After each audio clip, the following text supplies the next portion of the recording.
Les régions de Dakar, la capitale du Sénégal, et de Thiès, situées à 70 km à l'est de Dakar, restent sous couvre-feu pour 30 jours supplémentaires. Ainsi, le couvre-feu de 21h à 5h du matin dans les régions de Dakar et de Thiès a été prorogé jusqu'au 20 février selon le ministère de l'Intérieur du pays.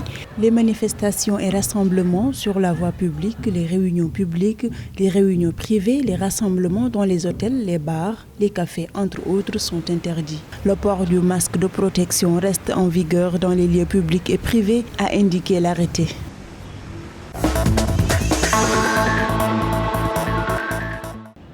Désormais, l'ensemble de la région des Savanes au Togo est concerné par les mesures de couvre-feu et de bouclage précédemment restreintes à la préfecture de Grand Thone. Cette mesure a été prise par le gouvernement en raison de la forte augmentation des cas dans les préfectures de Loti. Des mesures incluant un couvre-feu de 20h à 5h du matin. À ce jour, le Togo recense 4682 cas de Covid-19 avec 4005 rétablis et 76 décès.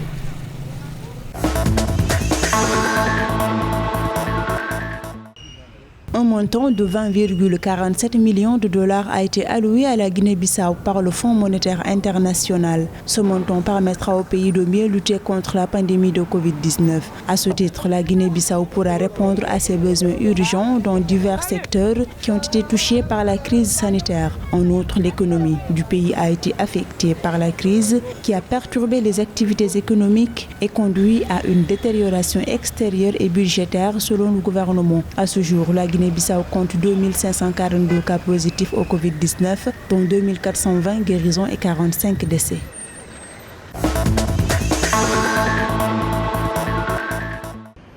Le gouvernement ivoirien a annoncé que le pays s'est engagé à s'inscrire dans l'initiative COVAX. Il devra alors bénéficier de 10 millions de doses gratuites de Pfizer qui permettront de vacciner 5 millions de personnes, soit 20% de la population. Cette première phase de vaccination va notamment concerner le personnel de santé, les forces de défense et de sécurité, les personnes ayant des comorbidités, les enseignants, les personnes de plus de 50 ans d'âge.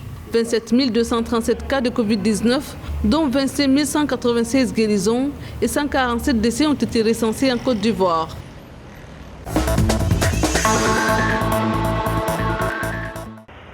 Du fait que le couvre-feu a été ramené de 20h à 5h du matin dans le cadre des mesures anti-Covid-19 au Gabon, le ministère du Tourisme a fixé l'heure de fermeture des restaurants à 19h. Il indique néanmoins que la réouverture des espaces clos des restaurants se poursuivra pour ceux qui respecteront tout le protocole. Une bonne nouvelle pour les établissements de restauration qui devront cependant appliquer un protocole sanitaire strict imposé pour réduire les risques de contamination entre clients et personnel.